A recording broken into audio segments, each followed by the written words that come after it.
guiarnos por el camino correcto. Pero muchas veces nosotros rechazamos ese tipo de amistad y preferimos las amistades que nos llevan a las cosas malas. Y por eso es que luego nos encontramos perdidos.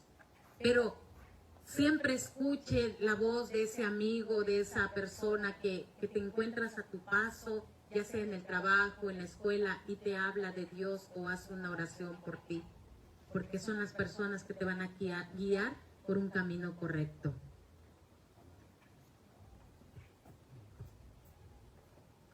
Así es, dice un dicho que las amistades son como un elevador. Cuando entras en el elevador, puedes sumir el botón que te va hacia abajo, la flechita marca hacia abajo, o hay una flechita que marca hacia arriba. Así son las amistades.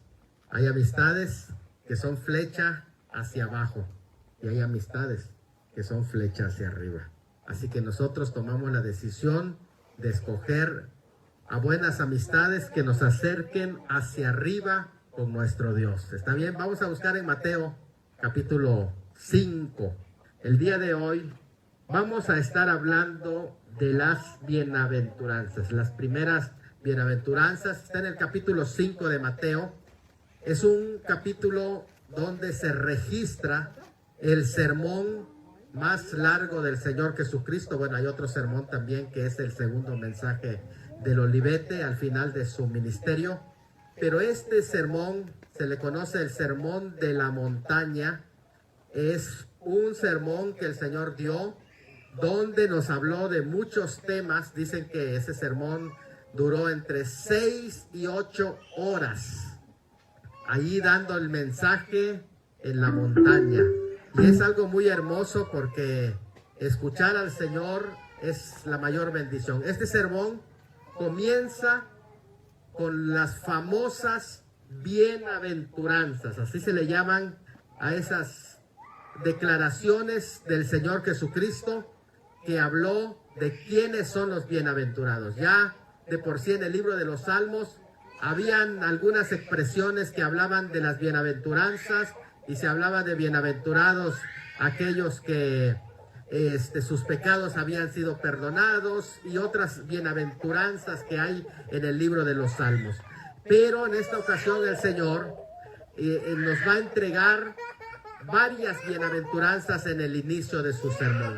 Vamos a leerlo, es Mateo capítulo 5, desde el 1 en adelante. Dice de la palabra del Señor de la siguiente manera: viendo la multitud, subió al monte y sentándose vinieron a él sus discípulos y abriendo su boca les enseñaba diciendo.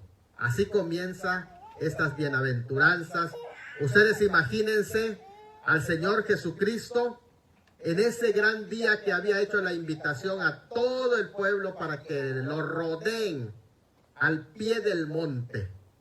La gente empezó a llegar porque iba a escuchar a un famoso predicador. Iba a escuchar palabras que animan, palabras que alientan, palabras que dan esperanza. Iba a escuchar de labios del Señor palabras que tienen vida, palabras que transforman el corazón del ser humano. Por eso dice que la multitud salió. Y cuando vinieron sus discípulos, él se sentó al pie del monte y toda la gente alrededor, imagínense cuánta multitud había, y comienza su mensaje con esta palabra que dice el versículo 2. ¿Cómo dice el versículo 2? 3. El versículo 3. Bienaventurados. Comenzó con la palabra, ¿cómo se llama esa palabra? Bienaventurados. La palabra bienaventurados en el idioma griego se usa para decir el estado que vivían entre los griegos los dioses y que para ellos era un estado inalcanzable. Fíjate, para los griegos los únicos que eran bienaventurados, que vivían en la buena aventura, bienaventura, en el lugar donde está la completa felicidad, eran los dioses. Solo los dioses podían estar en ese lugar donde se experimenta la felicidad para los griegos. Pero el Señor Jesucristo dijo, no solamente los dioses de los griegos. Ellos dicen que son los únicos bienaventurados, pero yo les voy a decir que son más bienaventurados. ¿Quiénes? A ver, ¿quiénes dice? Hay varios bienaventurados. Los que pueden experimentar la felicidad de la presencia de Dios. Lo primero, el versículo 3. El versículo 3 dice, bienaventurados. Los pobres. No solo los pobres en espíritu. ¿Por qué? Porque son esos pobres en espíritu. ¿Quiénes son? Los pobres en espíritu son aquellas personas que sienten que tienen mucha necesidad de Dios. Son pobres en espíritu. Es como las personas que piden una limosna, que verdaderamente tienen necesidad, que tal vez están pidiendo porque no pueden trabajar, porque tienen un problema físico, porque tienen una enfermedad, porque les faltan los 2 pies, porque no pueden ver, pero tienen una tanta necesidad que se dedican a pedir limosna, porque saben que no pueden por sí mismos ganar su sustento y ellos son pobres. Pues el Señor dijo, así es en lo espiritual. Son bienaventurados los pobres en espíritu. ¿Por qué en espíritu? Porque tienen necesidad de Dios. Y ellos dicen así, oye, ¿qué dicen ellos, los pobres? Yo necesito pedirle a Dios. Y extienden su mano para pedirle a Dios, porque ellos son pobres, ¿qué? Espirituales. Y los pobres espirituales puede ser que tengan mucho económicamente hablando. Puede ser que tengan una bonita casa, tengan una bonita familia, tengan un buen trabajo, tengan salud, pero sienten que necesitan mucho de Dios. Esas personas que sienten que necesitan de Dios, ¿son qué? Bienaventurados, porque son pobres en espíritu. Exactamente, son pobres en espíritu, porque le están diciendo, Señor, yo necesito de ti. Extienden su mano para pedir esa limosna espiritual, porque son, vamos a decir, mendigos. Son mendigos espirituales que están pidiendo a Dios porque saben que necesitan que Dios les extienda de su mano y necesitan que Dios supla sus necesidades. Bienaventurados, ¿quiénes? Los pobres en espíritu. ¿Cuántas personas sienten que son demasiado buenos, que son demasiado ricos, que no necesitan de Dios? Esas personas no son pobres espirituales. Esas personas que piensan, no, yo no necesito de Dios. De Dios necesitan otros. A mí no me hace falta Dios. Las personas que piensan así, que piensan que son demasiado santos, que son demasiado buenos, que tienen demasiada santidad, que hasta parece que tienen su aureola, que parece que tienen sus alas y que ya les falta volar para irse al cielo. Esos no son bienaventurados. Los que son bienaventurados son los que cada día piensan y sienten que tienen necesidad ¿de quién? De Dios. Así que, ¿cuántos pobres espirituales hay aquí? A ver, levante su mano.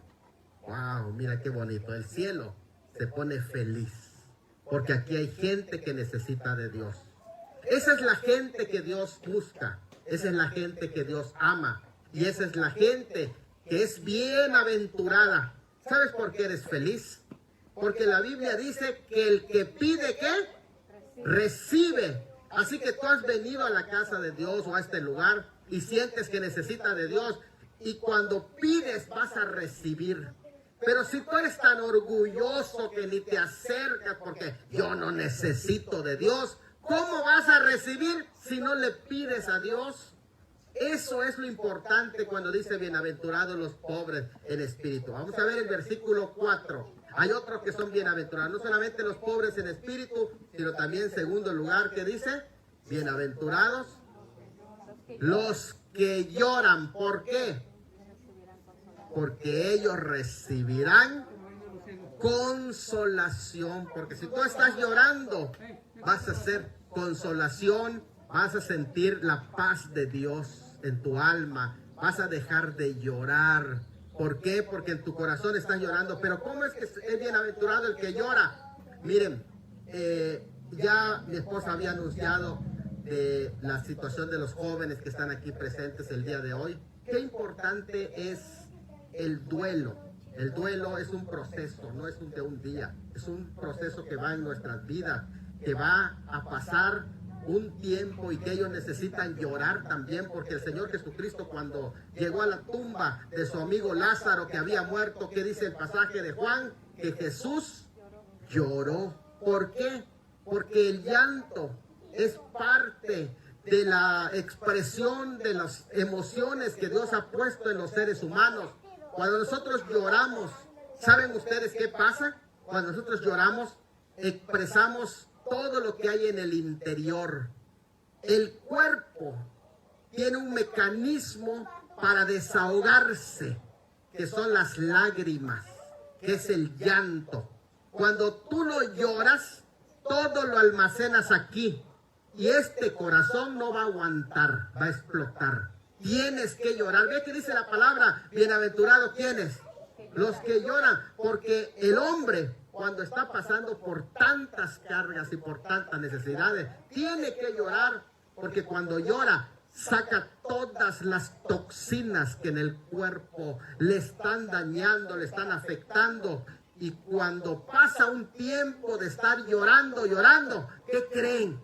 Luego se siente como más tranquilo, porque le quitaron un peso. Eso es lo que hace. Pues espiritualmente también las personas que se acercan a Dios y lo hacen de corazón, cuando ustedes oran a Dios, pero lo hacen con una entrega a Dios, con una fuerza a Dios, y lloras delante de Dios, porque eso es importante también, que nosotros le expresemos a Dios, que cuando expresemos alegría en nuestro canto, lo hagamos con alegría. Que cuando expresemos emociones de gratitud, si es posible, también se vale llorar, ¿sí o no se vale? Porque mira, en el mundo es así. Si va a jugar tu partido favorito, te emocionas porque el hombre está hecho de emociones, y a veces estamos comiendo y está el partido, hasta la casa se escucha el grito, ¡gol! ¿Sí o no? Si eso es para un partido, ¿cuánto más por las cosas de Dios te vas a emocionar? ¿Sí o no? Y yo he visto que cuando gana su partido, hermana, creo que lo ha visto usted, cuando gana su partido, la gente, ¿hasta qué creen? Hasta llora, ¿sí o no, Carlos? Llora de emoción. ¿A poco no se vale emocionarnos delante de Dios? Si Dios dice en su palabra, bienaventurados, ¿quiénes? Los que lloran. Se vale llorar, hermano, porque es parte de las emociones. Se vale expresar nuestras emociones. Si es para Dios, se vale llorar. Es esto que Dios nos dice, bienaventurados los que lloran, porque nosotros podemos expresar nuestras emociones. ¿Por qué? Porque no es un partido de fútbol, no es un campeón nacional o campeón mundial, es el Rey de Reyes y Señor de Señores, y tenemos que emocionarnos delante de su presencia. Claro que sí, ¿cómo no? Eso es emocionarnos y llorar en oración, porque si se puede llorar delante de una persona, y a veces uno llora delante de una persona, ¿cuánto más se vale llorar delante de nuestro Dios? Porque eso es algo que nos enseña la palabra del Señor. Bienaventurados los que lloran. ¿Por qué? El que llora delante de Dios, ¿qué va a recibir? Consolación. Va a tener el consuelo, va a tener la paz. Cuando termine de llorar delante de Dios, se va a levantar y su cuerpo va a estar ligero. Su cuerpo se va sin un peso más, que va a ser quitado de sus hombros, quitado de sus espaldas. Y ya no va a andar jorobado con la carga en sus espaldas, sino que ahora va a andar erguido, gozoso para la gloria y honra del Señor. Porque como decía una persona que lo agarraron los malos y le dijeron, híncate aquí. Y dijo, si yo estoy hincado delante de Dios, puedo estar de pie delante de los hombres, porque es así, hermano. Vamos a ver el versículo 5, ¿qué dice? Ya dijimos, bienaventurados los pobres en espíritu, bienaventurados los que lloran delante de Dios. Y tercero, bienaventurados ¿quiénes? Los mansos, porque ellos recibirán la tierra por heredad. La gente piensa que es un don ser agresivos y piensan que el valiente es el que carga pistola, el que carga un arma, el que carga cuchillo, el que carga una navaja, el que carga un machete. Se piensa que es el valiente, pero ¿saben qué? Ese es un cobarde, porque tiene que llevar un arma, porque tiene miedo. ¿Sí o no? El valiente, hermanos, es aquel que puede soportar la ofensa, la crítica, que lo reten y que lo ofendan. Ese sí es un valiente, porque la Biblia dice que la honra del hombre es soportar la ofensa. Así dice. Ese sí es hombre. El que se aguanta, y a veces así lo decimos, aguántate como los machos. Sí, si te están ofendiendo, aguántate. Pero yo digo como cristiano, aguántate. Porque eso sí es valiente. Porque no cualquiera aguanta que le digan cosas y que no responda. Eso lo hacen los valientes. Sí, sí, se llega a molestar, pero lo pone en las manos de Dios. Porque Dios dice, oye, ¿qué dice Dios? Sí, dice Dios, mía es la venganza. Mía es la venganza. Ponlo en las manos de Dios y Dios te va a defender. Dios va a salir en tu defensa y Él va a cuidar de ti. Pero por eso dice, bienaventurados, ¿quiénes? Los mansos. Si tú tienes esa fuerza espiritual para soportar todo esto, Dios te va a dar poder para que puedas gobernar. ¿Por qué? Porque si tú no controlas tus emociones, ¿cómo vas a gobernar? Por eso dice el pasaje, bienaventurados los mansos, porque ellos, ¿qué? Recibirán la tierra por heredad. Porque ¿cómo te van a dar para gobernar si no sabes soportar? Sí, aquí en la tierra sí es así, hay gobiernos malos, porque todavía no estamos en el reino de Dios. Hay gobiernos malos y nos damos cuenta que esos no tienen capacidad para gobernar. ¿Por qué? Porque van, se drogan y luego actúan con violencia, porque no tienen el poder para gobernar. Ellos a la mala están gobernando, pero ellos no van a recibir la tierra por heredad. Los que van a recibir la tierra por heredad son los mansos, los que tienen dominio propio, porque un día van a gobernar con justicia sobre la tierra. ¿Se dan cuenta? ¿Por qué? Porque su carácter es apto para gobernar. Así que hay que soportar porque esto es temporal. Es temporal y Dios nos va a dar el poder para gobernar. Vamos a ver qué dice el versículo. ¿Qué estamos en el 5 o 6? En el 6. En el 6. ¿Qué dice el 6? Y con eso terminamos. Bienaventurado los que tienen hambre. Nos falta otro más. Los que tienen hambre y sed de justicia. ¿Hambre y sed de qué? De justicia. Porque ellos serán saciados. Y la justicia sí también efectivamente es de la palabra de Dios. La justicia viene de Dios. Que anhelamos que se cumpla la justicia, que venga la justicia. Anhelamos que se establezca el reino de Dios. Son bienaventurados los que tienen hambre y sed de justicia. Porque quieren que se establezca la justicia de Dios. Un día se va a establecer sobre la tierra la justicia, pero nosotros tenemos que orar. Y no solamente tenemos que orar, tenemos que proclamarla. tenemos que predicar la justicia, tenemos que pedirle a Dios la justicia. ¿Cómo es que una persona sí quiere la justicia? Porque cada día dobla sus rodillas y lo pide a Dios. Señor, haz justicia sobre esta tierra, que venga tu reino para que se establezca la paz. Tenemos que trabajar por la paz, tenemos que orar por la paz y tenemos que siempre proclamar y predicar a otras personas. ¿Por qué? Porque la justicia no viene solita. La justicia tenemos nosotros que proclamarla. Somos embajadores de la justicia. Y como embajadores de esa justicia tenemos que hacer que sea una realidad. Y por último, el versículo 7, ya. Ahora sí con este terminamos. Con este. Dice, bienaventurados los misericordiosos, porque ellos alcanzarán misericordia. ¿Y dónde quedó ese que dice bienaventurados los de limpio corazón? ¿No será que lo saltamos? Todavía faltaba, entonces lo dejamos allá. Los de misericordiosos, ahí lo vamos a dejar. Miren, los misericordiosos quiere decir que nosotros tenemos que tener compasión de las personas. Tenemos que tener un corazón lleno de compasión.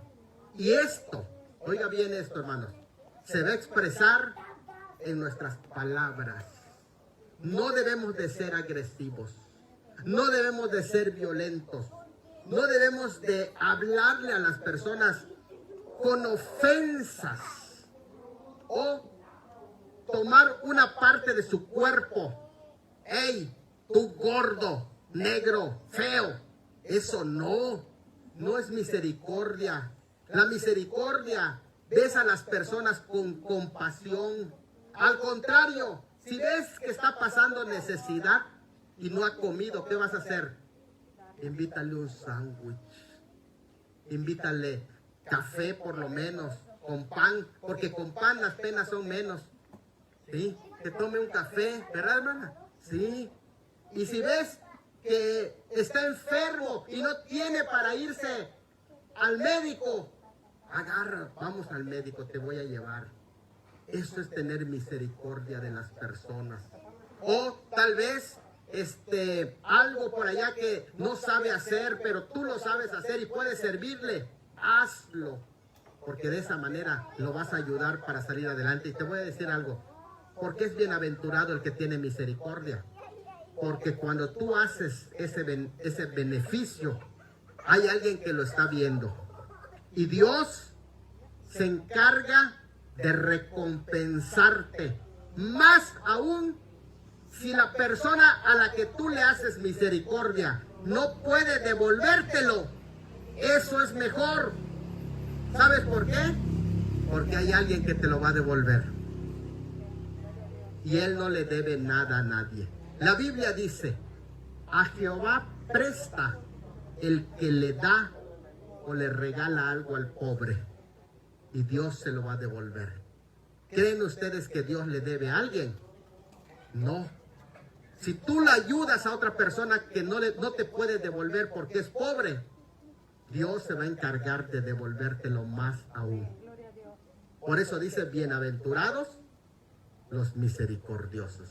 Y esa palabra bienaventurado quiere decir feliz. Pero no así como decir feliz, no. ¡Feliz! Pero quiero escucharlo, a ver. ¿Cómo son los bienaventurados?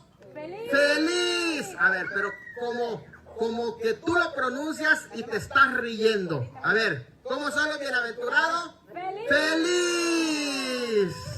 Eso es bienaventurado. ¿Y cuántos quieren ser bienaventurados aquí? Muy bien. Pónganse de pie entonces y vamos a orar. Yo quiero ser bienaventurado, Señor. Nos faltaron algunos puntos del Señor, pero esos están más que suficientes para el día de hoy. Señor, en esta preciosa hora, te pido por cada uno de tus hijos, que el día de hoy han escuchado parte de ese sermón que tú compartiste hace 2000 años. Hace 2000 años nos hablaste que quieres a una nación bienaventurada, que quieres a un pueblo bienaventurado, que quieres hijos tuyos bienaventurados, esto es felices.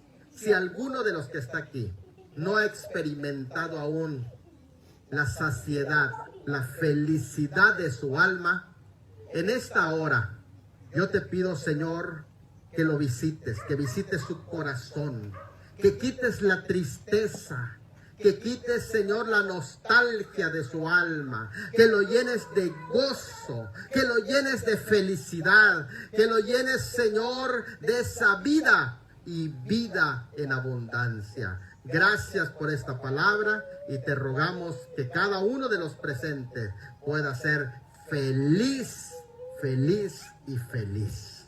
Muchas gracias en el nombre de Jesús. Amén. Vamos a dar un fuerte aplauso al Señor y dejamos lugar a la pastora que va a estar dirigiendo alabanzas para traer las ofrendas en esta hora, juntamente con el hermano Gatel. Vamos a dar la ofrenda que hayan traído. Dios bendiga sus vidas. Damos gracias a Dios.